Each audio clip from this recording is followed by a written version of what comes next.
Hey everyone, welcome to part 3 of Project Cobalt. You might have already noticed that I've actually skipped ahead quite a lot here, and there's a few different reasons for that. First of all, when you're modding by hand, and in particular when you're doing the basics at the beginning, the structural mods, I'm just cutting, filing and drilling for hours on end, and so there's not a whole lot to see, and you probably noticed that from part 2.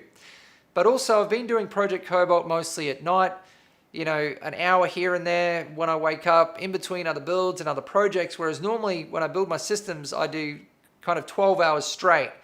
And because of that, it's been difficult to film. Also, currently I'm training 2 other people, and on this build in particular. So filming has been a little bit limited and a bit difficult, but it doesn't mean you're going to miss out on the level of detail which I normally cover in my videos.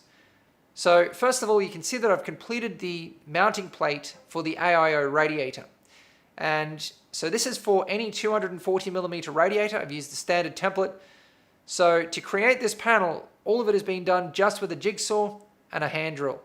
Actually, some of the holes I've done with a drill press as well. But all of this can be done with fairly limited and basic hand tools. Same with these 2 panels. This one here is the top panel. So again, I've just used a radiator template that I have, and then I've cut everything out with a jigsaw. And this is actually acrylic. It's 6mm acrylic. And I'm using acrylic because it's easy to work with, and I also want to have thick material as part of the theme. And if you're going to go this thick, you can't use metal. It's just going to be far too heavy. But you can see the offset that I have for the top radiator. It's 100mm, which means it's going to give you a lot of freedom installing a 360mm radiator, possibly even push-pull, because it will fit down in front of the motherboard. Now, I didn't have to make it possible to install 2 360mm radiators, because all I'm going to be installing into this build is an AIO. But I wanted to make it possible so that whoever gets this build, and that's all I'll say about that, can add to my work, to add to what I've done, install a proper water cooling system, and I've done a lot of extra work here to make it possible for the installation of 2 360mm radiators and an epic water cooling system. So I'm really excited to potentially see what somebody else could do with this, but I don't know about that at this point. So I've also created a cover panel for the floor just to clean things up. I decided to go ahead with a power supply shroud. Originally I was going to make a feature out of the power supply and the cables, but I think this case is going to look a whole lot better with the power supply shroud and the SSDs mounted on top. And I've also completed the mods to both of the side panels, the windowed side panel and also the ventilation on the rear side panel.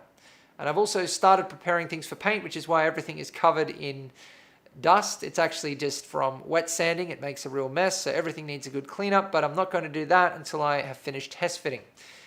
So you can see, first of all, I assembled the main chassis of the case, the original panels, the stock panels, to test fit the mods that I had done to those, which were the front panel, top panel, and mid-plate mods. Now I've added all of the custom panels that I've created so far. And so this is what I mean by the structural mods and the structural panels for the case. All of the mods that I've done so far, well, most of them are not for aesthetics, they're for the actual functionality of the case and part of the structure of the case. So now that I've completed these mods, I have my component layout. I've decided on the components that I want to be able to install into this build. You can even see the space that we have at the front there for the top radiator is going to potentially allow for some high-end, thick radiators in this build and a really high-end loop. So someone's going to be able to cram some nice components into this build potentially later on. Looking from around the back, you can see what I've done with this awesome laser cut grill, which was for a completely different project, but it's turned out to be the perfect size and fit for Project Cobalt, fits the theme, looks great. And the fans will be on the back of the radiator for the AIO, so they'll be visible through the grill. What I'm working on here, you can see that I've cut out some aluminium panels, and these are 1.5mm aluminium panel, and I've also marked out a whole lot of lines. Now, I'm actually working on this with a new member of the SingularityComputers team. His name is Johan, and I will introduce him properly at some point, but he's been working with me a lot and will be from now on.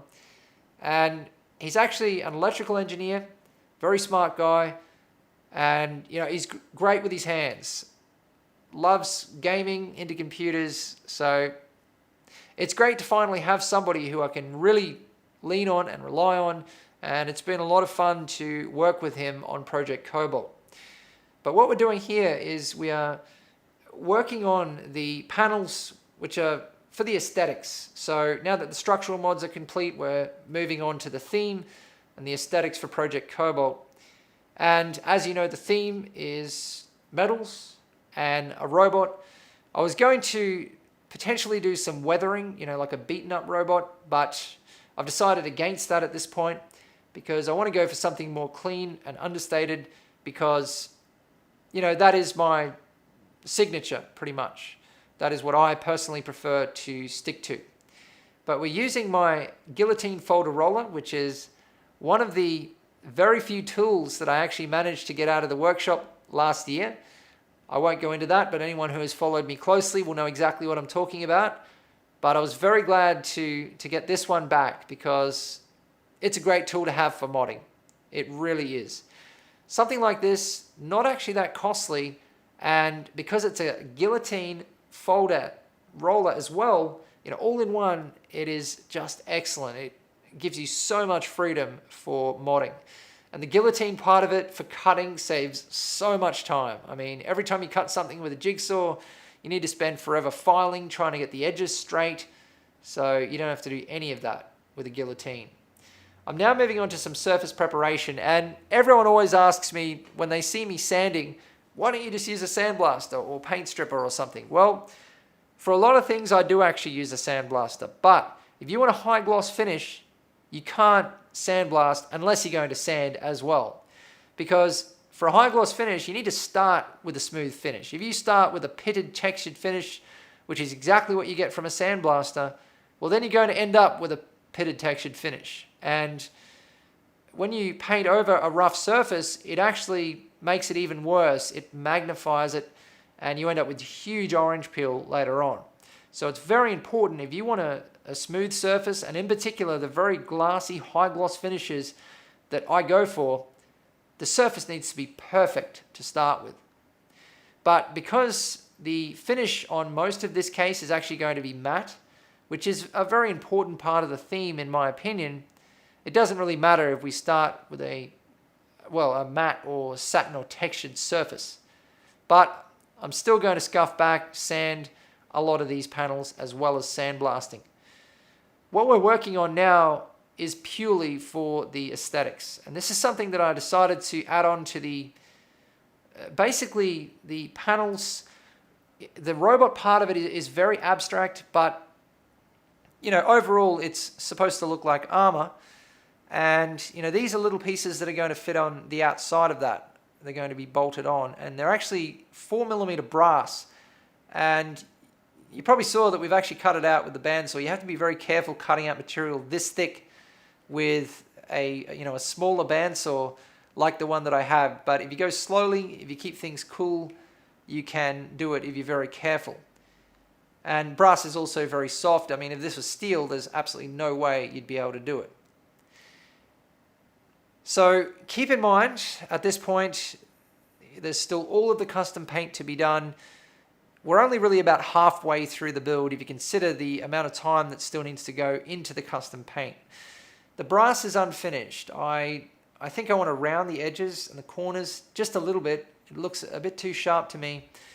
Also, I don't like the obvious thing to do with brass, because it's so easy to polish and it looks like real gold when it's polished, is to have all of these pieces polished to a mirror finish. But that is definitely not something I'm going to do. It really won't fit this theme. It will just make it look cheap and nasty in my opinion. So I'm going to be sandblasting the brass pieces. I'm starting on the custom paint. Normally I don't show much painting at all, but for Project Cobalt I'd like to make an exception because the paint for this build is incredibly important. It's a huge part of the mods, the theme, and really it was about half of the time and effort that went into this build actually went into the custom paint. And I mean, this is only a small case, so the custom paint shouldn't have actually taken that long. But because of all of the extra panels, the mods, all of the custom panels, and also because I decided to not just do a single color, but 3 different colors and special effects, and also the fact that 2 of those special effects are extremely difficult, time-consuming, expensive, and a little bit experimental, really. I have done this special effect before, but not with the variation that I have in mind. But I'm very excited about the custom paint for Project Cobalt. Now, the first effect, and it's the one that I'm doing here, is DNA Virtual Chrome. So it's actually a chrome paint. And you first of all need to, of course, lay down the primer, but then a gloss black. Then you go over that with a clear coat, a gloss clear, like you're finishing it. But then after that, you need to wait for 4 days for dry time. And then you go over it with the special chrome paint. It is very thin, extremely fine, so you need to use a gun with a 2mm nozzle, a very small nozzle, so a touch-up gun like the one that I'm using here. And you need to spray it on very lightly, so you need to have the paint turn right down, the air turn down. I mean, almost like an airbrush, just very slow, very fine, and you lay on many coats. So you start really thin and just keep laying it on. And there's so many cool effects that you can do with this, because the surface underneath, you can do, you know, a brushed finish or swirled, and because it's so bright, if you do a brush finish, it shows the brushing, all of the angles and the facets, and it really brings it out a lot. And what I'm doing is shadow chrome, which is something else you can do. So you can lay on more or less of the actual chrome paint. If you lay on more, you get a real, you know, mirror chrome effect. But if you lay on hardly any, it's shadow chrome. It's still mostly black, so, you know, black chrome. And that is the effect that I want. But I'm only doing that effect on 2 of the panels, the floor panel and the power supply shroud. The reason I'm doing it on those panels is because I want the components to be reflected, the internals of the build to be reflected on the bottom panel, on the floor of the case. So when you look inside, it almost looks like you're looking down, you know, a hole. Then the fans, which you can see that I was also painting in that special effect, I'm actually going to go over with a red candy, which is a semi-transparent paint. It's actually a candy apple red. And that is going to create a red chrome. So 2 very cool special effects. Similar process with the red. It's just a matter of adding the red candy and then going over that with a clear coat. Whereas if you're just doing the chrome, you just go over it with a clear coat. But there's also another layer, which I didn't mention, which is a special type of clear. It's called a key clear. And before you lay on the key clear, you have to wipe the panels down. So you can see that's what I'm doing here with a special microfiber cloth, which actually comes with the chrome kit, to wipe off the excess. Now you need to do this 2 hours after you paint them with the chrome paint. So then the key clear, then the candy, then the clear. So as you can see, so many layers, and pretty much about 2 weeks if you want to do this effect properly, including surface prep, dry time, all of the different layers and everything that is involved. So certainly a lot of work for one little special effect. The rest of the panels, and actually the bulk of the case, I'm going to be painting in a silver metallic called Silver Flare. It's a very bright, vibrant metallic, beautiful metallic. It stands out like nothing else. But I'm going to be spraying it with a matte clear. Now, if you spray a metallic, if you use a gloss clear, it really brings out the metallic. It's really bright, reflective, beautiful. And that would be great for Project Cobalt. I was really tempted to do that, but I think what's going to suit the theme better, and I think what's going to look really amazing, is a matte clear. And what I'm going for, I want the panels to look like anodized silver aluminium with that texture. And I think with the matte clear is going to perfectly create this effect. So you can see that I'm pouring the Silver Flare paint here, and you can see how bright and vibrant that metallic is. But we're not really going to get that kind of vibrancy with the matte clear.